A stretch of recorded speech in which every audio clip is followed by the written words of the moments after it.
Hello दोस्तों, स्वागत है आपका हमारे YouTube चैनल एकलव्य क्लासेज पर। दोस्तों, हमारा टॉपिक चल रहा था राजस्थान की जनजातियां। टॉपिक का नाम क्या है? राजस्थान की जनजातियां। राजस्थान की जनजातियां। जब ये टॉपिक शुरुआत की थी, इस टॉपिक की शुरुआत की थी, तो हमने सबसे पहले जाति पढ़ी थी कौन सी? मीणा। उसके बाद दोस्तों भील और आज है गरासिया। सबसे बड़ी जनजाति राजस्थान के अंदर मीणा है, उसके बाद 2 नंबर पे भील है, 3 नंबर पे है गरासिया। यानी राजस्थान के अंदर तीसरी सबसे बड़ी जनजाति पूछा जाए आपको तो वो है दोस्तों कौन सी? गरासिया। तो आज टॉपिक की शुरुआत करेंगे गरासिया से। कल की क्लास थी हमारी भील जनजाति की, उसके अंदर 2 पॉइंट आप नोट करना। एक तो जो भील जनजाति है इनकी बोली कौन सी है? थोड़ा सा साइड में लिख देता हूं मैं, ध्यान रखना। वागड़ी या बिल्ली। भील जनजाति है, इसकी बोली पूछा जाए वागड़ी या बिल्ली है। और इनके जो नृत्य हैं, नृत्य गेर, गौरी या राई, युद्ध, द्विचकी, घूमरा और हाथी मना। यह है भील। कल की क्लास थी हमारी भील जनजाति की, उसके अंदर दिए 2 पॉइंट लिखना आप नीचे कि इनकी बोली बागड़ी और बिल्ली है, नृत्य है गेर, गौरी, राई, युद्ध, द्विचकी, घूमरा और हाथी मना। जो नृत्य का टॉपिक आएगा, राजस्थान की जो कला संस्कृति पढ़ेंगे उसके अंदर जो नृत्य का टॉपिक आएंगे वो डिटेल से मैं आपको इसके बारे में बताऊंगा। ये थोड़ा सा बेसिक है, देख लेना, वहां नोट लगा लेना और लिख लेना। उसके बाद है गरासिया। गरासिया जनजाति का पहला पॉइंट मैंने आपको बता दिया है कि राजस्थान की तीसरी सबसे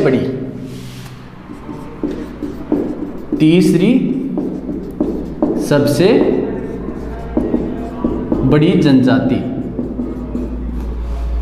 उसके बाद बात करें तो राजस्थान के अंदर ये हमारा राजस्थान है, ये राजस्थान है। राजस्थान के अंदर इनका जो निवास स्थान है दोस्तों वो देखो सिरोही है, उसके पास में है पाली, उदयपुर है, डूंगरपुर। इन 4 जिलों के अंदर इनकी संख्या बाहुल्य है। सबसे ज्यादा पूछा जाए, प्रमुखतः पूछा जाए वो है सिरोही के अंदर है, आबू रोड है, पिंडवाड़ा तहसील है और जो बाकर क्षेत्र है वहां है। तो उसकी बात कर लेते हैं। सबसे ज्यादा देखो उदयपुर,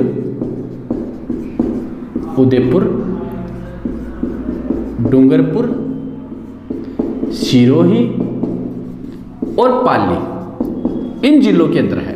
इनकी संख्या कहां है सबसे ज्यादा? उदयपुर है, डूंगरपुर है, सिरोही है, पाली है। पाली का क्षेत्र है बाली जो पंचायत है उसके अंदर है। उदयपुर के गोगुंदा जाडोल उसके अंदर है। डूंगरपुर के अंदर है। सिरोही का मैंने आपको बताया है। सिरोही का देखो, अगर पूछा जाए प्रमुखतः है यानी सबसे ज्यादा एक जगह अगर पूछा जाए वो है, देखो दोस्तों, आबू रोड, पिंडवाड़ा तहसील और बाखर क्षेत्र। वैसे है कहां? उदयपुर, डूंगरपुर, सिरोही, पाली। मुख्यतः पूछा जाए, प्रमुखतः पूछा जाए आबू रोड, पिंडवाड़ा तहसील और बाखर क्षेत्र के अंदर है। उसके बाद गरासिया जनजाति है वो एक बदला लेने वाली। गरासिया जो संज्ञा दी गई है गरासिया की वो दी है बदला लेने वाले और भाई बंधुओं से अच्छे संबंध नहीं होने के कारण इस जाति को गरासिया बोला गया है। ये जाति है जो अपना निवास स्थान मानती है। कहने का मतलब है ये जाति है भगवान राम के वंशज मानी जाती है। इनका कहना है कि हम भगवान राम के वंशज है। तो ये किसको मानती है? गरासिया जनजाति भगवान राम का वंशज मानती है, और इसके साथ में अपना जो निवास स्थान इन्हें पूछा जाता है कि आपका पुराना निवास स्थान कौन सा है, वो है अयोध्या। अपना निवास स्थान कहाँ बताते हैं? निवास स्थान बताते हैं अयोध्या। कौन सा? अयोध्या। इसके बाद अगर मुख्यतः देखा जाए, जो पुराने लेखक हैं उन्होंने बताया है, जो गुजरात है, गुजरात के पास में बड़ौदा है, ये रहने वाले थे पहले बड़ौदा के, और राजस्थान के अंदर जो भील जनजाति है इनकी पुत्रियों से शादी कर यहीं रहने लगेंगे राजस्थान के अंदर, और अपना जो निवास स्थान है वो राजस्थान को बना लिया गया था। इसलिए जो विद्वान है वो इनका निवास स्थान मानते कहाँ है? बड़ौदा। ये कोई लिखने की चीज़ नहीं है, मैं बता देता हूँ। और इनका जो समाज है वो दो भागों में बटा हुआ है। एक तो है भील गरासिया, एक है गमेती गरासिया। गमेती गरासिया। ये क्वेश्चन है जो एग्रीकल्चर सुपरवाइजर की एग्जाम लगी थी ना पिछली, उसके अंदर पूछा गया है गमेती गरासिया किसे बोला जाता है। थोड़ा सा आप समझना, देखो भील, भील पहले भील शब्द है तो ध्यान रखना, भील स्त्री प्लस गरासिया पुरुष, गरासिया पुरुष। भील स्त्री, अगर कोई गरासिया पुरुष भील स्त्री से शादी करता है उसे बोला जाता है भील गरासिया। ठीक है। गमेती गरासिया, पहले गमेती है ध्यान रखना, गरासिया स्त्री, गरासिया स्त्री प्लस भील पुरुष, भील पुरुष। अगर कोई भील पुरुष गरासिया स्त्री से शादी कर लेता है तो उसे बोला जाता है गमेती गरासिया। ठीक है दोस्तों, समझ में आई आपको बात कि भील गरासिया किसे बोला जाता है? भील स्त्री गरासिया पुरुष से शादी कर लेती है तो गरासिया जो पुरुष है वो कहलाता है भील गरासिया। गरासिया स्त्री भील पुरुष से शादी कर लेती है तो भील पुरुष क्या कहलाता है दोस्तों? गमेती गरासिया। ये बहुत इंपॉर्टेंट है, एग्जाम के अंदर ये पूछा हुआ क्वेश्चन है, जरूर आप ध्यान रखना। फिर बात करें इनके घर की, यानी इनके घर को क्या कहा जाता है? घर को कहा जाता है दोस्तों घेर। इनके जो घर होते हैं उसे बोला जाता है घेर। भील का मैंने आपको बताया कि कु या टापरा बोला जाता है, और इनके जो गांव होते हैं, गांव, गांव को बोलते हैं फालिया, गांव को बोला जाता है फालिया। इसके बाद बात करें गांव के मुखिया को क्या कहा जाता है? वो कहा जाता है सहलोद। गांव का मुखिया उसे बोला जाता है सहलोद या पालवी, पालवी।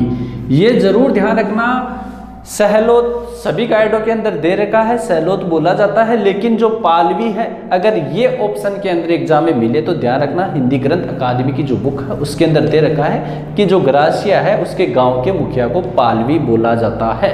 ठीक है, ठीक है दोस्तों, ध्यान रखना पालवी। तो बात करते हैं दोस्तों, मैंने आपको बताया है तीसरी सबसे बड़ी जनजाति पूछा जाए राजस्थान के अंदर तो वो कौन सी है? गरासिया है।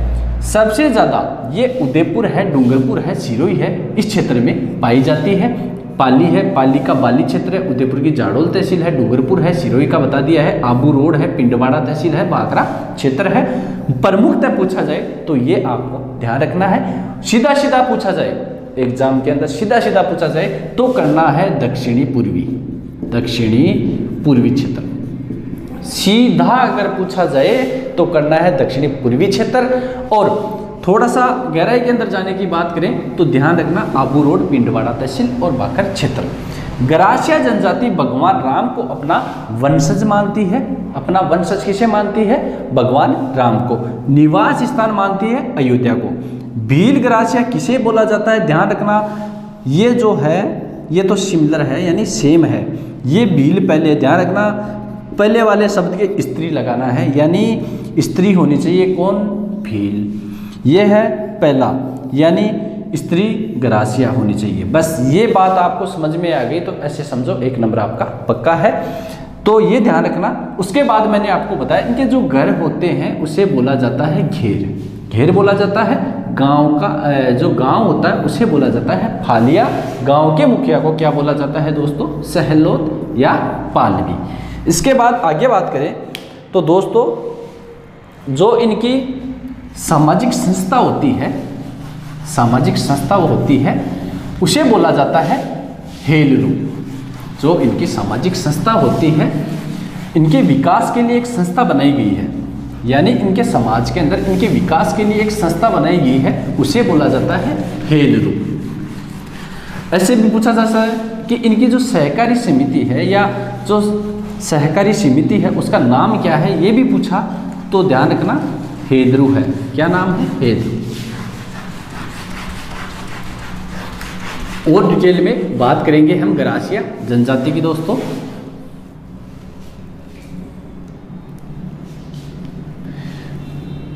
गरासिया जनजाति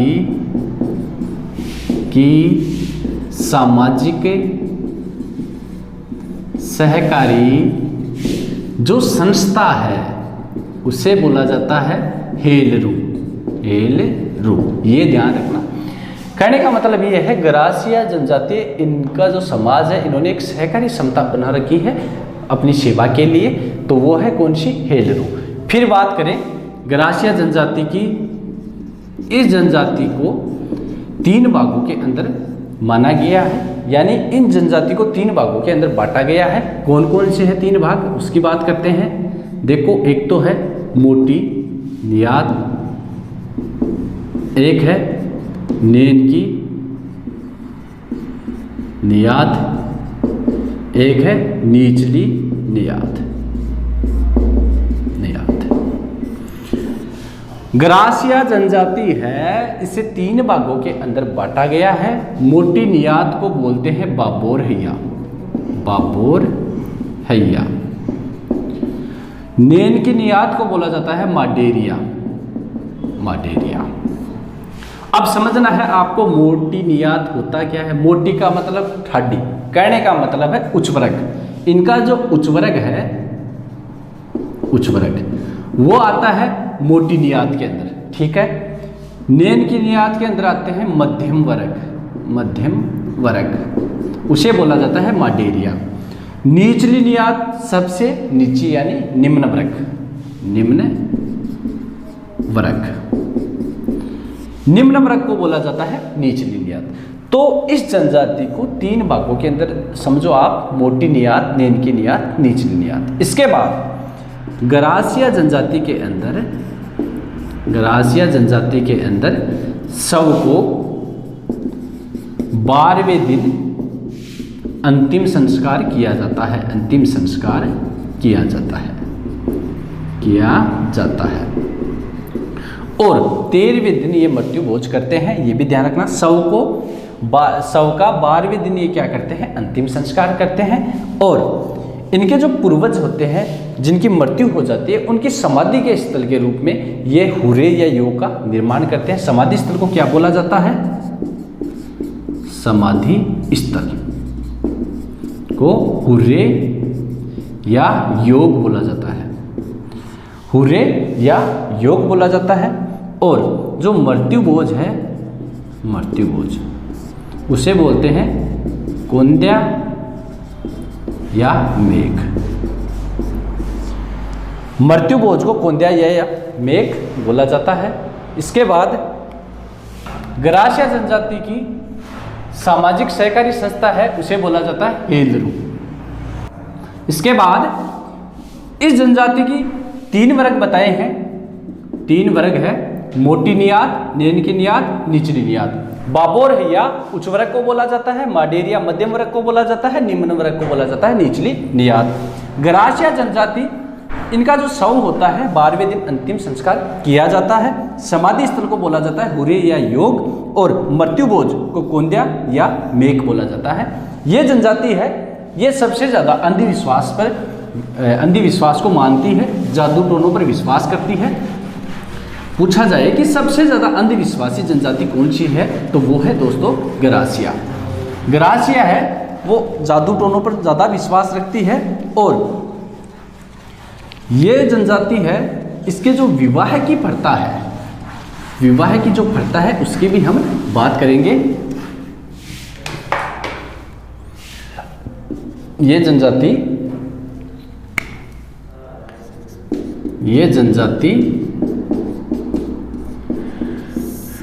सबसे अधिक अंधविश्वासी होती है, अंधविश्वासी होती है। और जो जादू टोने हैं, जादू टोने, उन पर विश्वास करती है, विश्वास करती है। यह जनजाति सबसे अधिक अंधविश्वासी है, जादू टोनों पर विश्वास करती है। और इस जनजाति के अंदर जो खाट होती है, जो चारपाई होती है, चारपाई, उसे बोला जाता है खाटला। और मटकी को माटला। और चक्की, अपन चक्की बोलते हैं ना, उसे बोलता है गेठी, गेठी बोला जाता है, गेठी। ठीक है, थोड़ा सा बेसिक है, ध्यान रखना। इस जनजाति के अंदर मुख्यतः विवाह की 3 रस्में हैं। मुख्यतः तो है 3 और अन्य हैं, उनकी भी बात करेंगे। जो मुख्य 3 हैं उनकी बात करते हैं।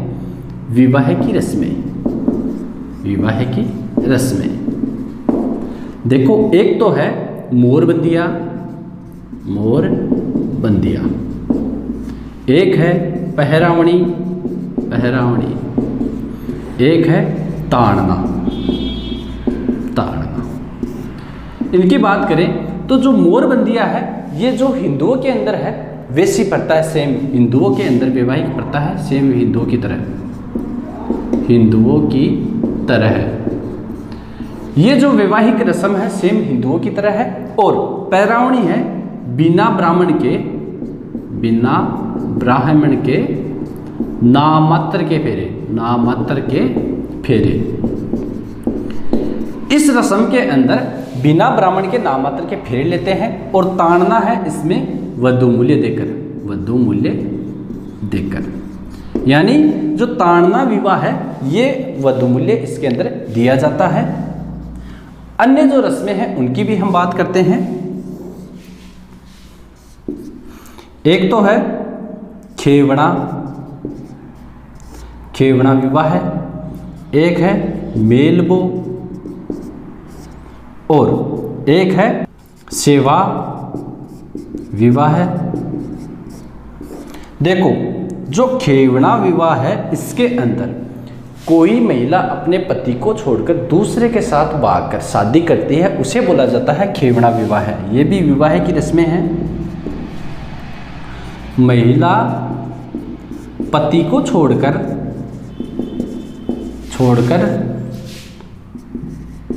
भागकर किसी से शादी करती है, किसी से शादी करती है।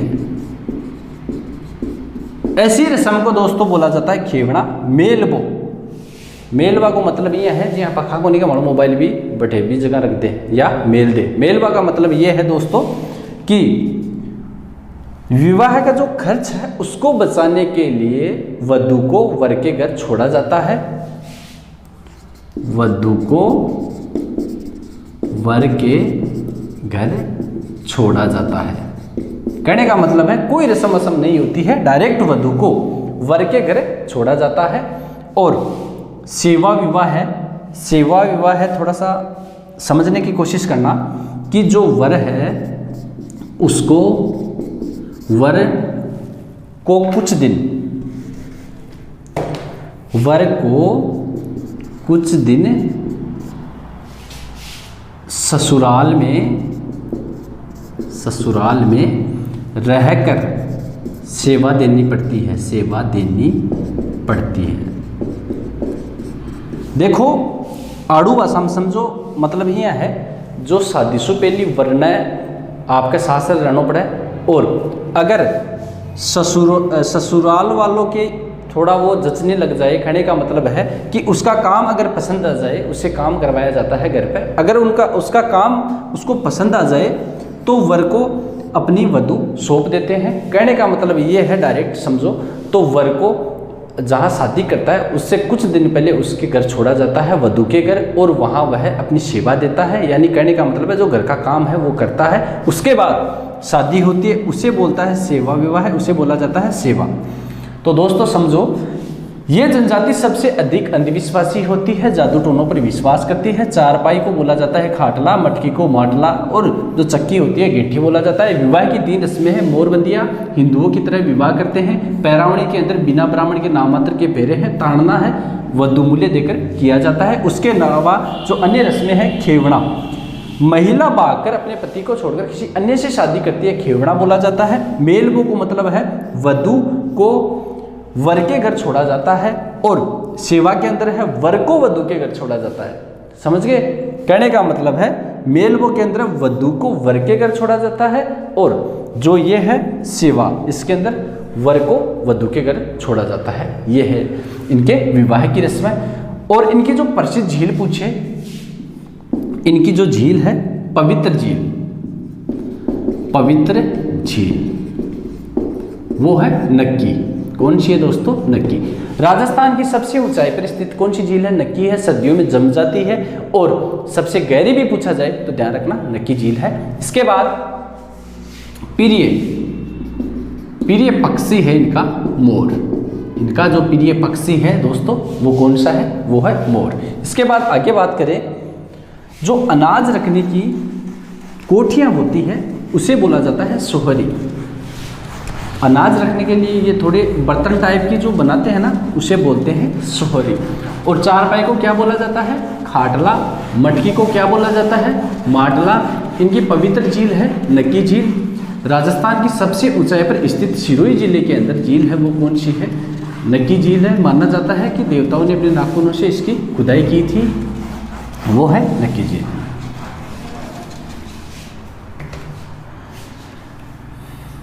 इस जनजाति की बात करें तो सोहरी किसे बोला जाता है? वो थोड़ा लिख लो, सोहरी। अनाज रखने की कोठियां, कोठियां। पूछा जाए कि सबसे ज्यादा किस जनजाति के अंदर लव मैरिज होती है, तो वो इसके अंदर होती है ग्रासिया जनजाति में।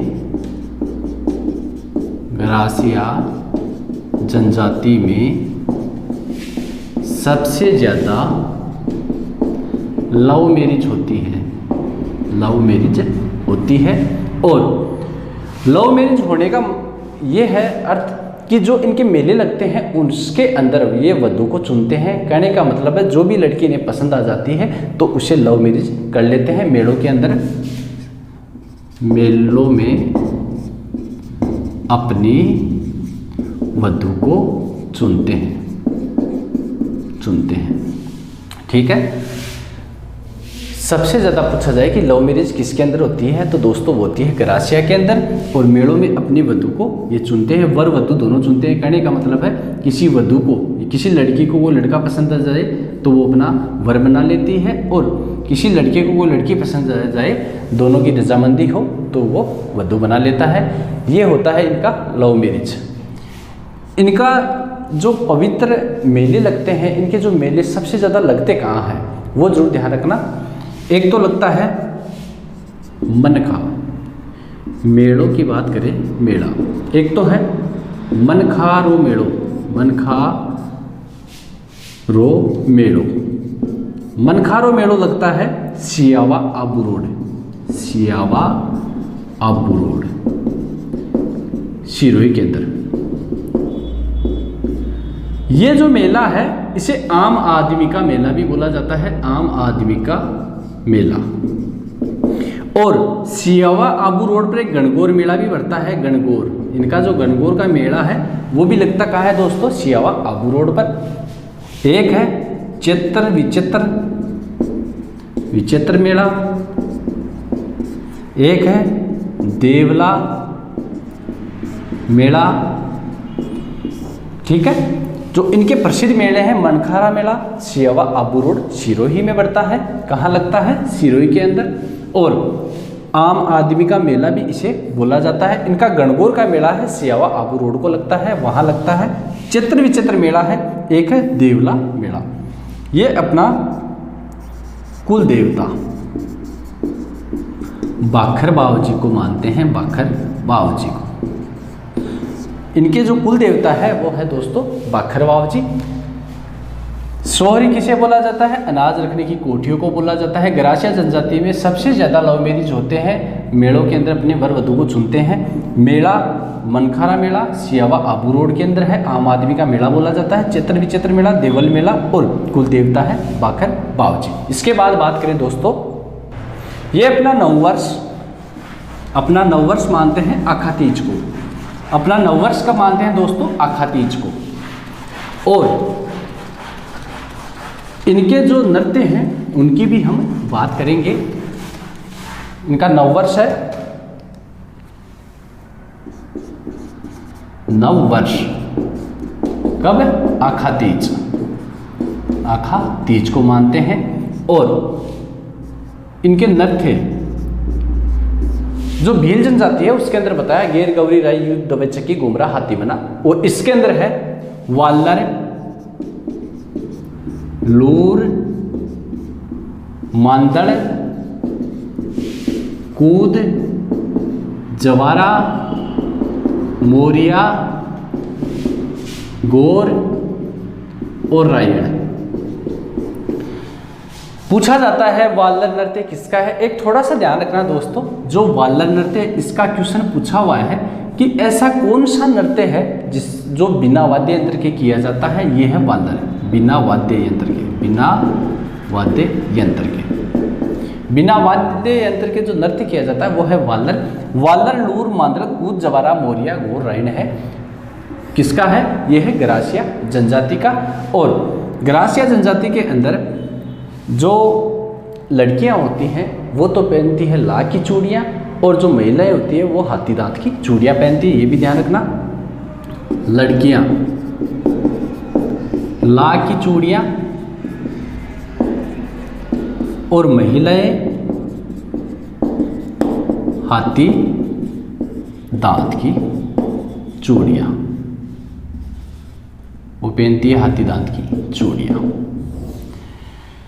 यह है हमारी गरासिया जनजाति जिसके ऊपर आज हमने बात की। दोस्तों इसके बारे में मैंने आपको बताया है। इनका जो नववर्ष है, अपना नववर्ष मनाते कब है? अक्षय तृतीया या आखा तीज को मानते हैं। नृत्य है वालर, लूर, मांदड़, कूद, जवारा, मोरिया और गोर और रायण है। और जो भील है उनका मैंने आपको बताया है गेर गौरी राई युद्ध दविचकी गुमरा और हाथी बना। इसके बाद पूछा जाए कि इनकी जो लड़कियां हैं वो ला की चूड़ियाँ पहनती है और महिलाएं हैं वो हाथी दांत की चूड़ियाँ पहनती है। तो ये दोस्तों हमारा था गरासिया जनजाति के ऊपर टॉपिक था जो क्लियर हो गया। हमने 3 जनजाति पढ़ी है। एक तो देखो सबसे बड़ी थी मीणा, उसके बाद बात करें भील, फिर है गरासिया। आगे की बात करेंगे सहरिया है, जो कंजर है, डामोर है, खतौड़ी है, सांसी है। इन जनजातियों की हम बात करेंगे। ये दोस्तों एक क्लास के अंदर एक ही जनजाति हो पाती। क्यों हो पाती है? क्योंकि हमें अच्छे से समझना है। ये जो मीणा है, भील है, गरासिया है, कंजर है, इनसे सबसे ज़्यादा क्वेश्चन एग्जाम के अंदर पूछे जाता है। इनकी हर जो डिटेल है वो बहुत ज़रूरी है पढ़ना, तो ध्यान रखना, आराम से अच्छे से इस टॉपिक को आप समझना। एग्जाम की दृष्टि से वेरी वेरी मोस्ट है। हर एग्जाम के अंदर जो राजस्थान की प्रमुख जनजातियां हैं उनसे क्वेश्चन आते हैं। और दोस्तों वीडियो देखने के लिए धन्यवाद।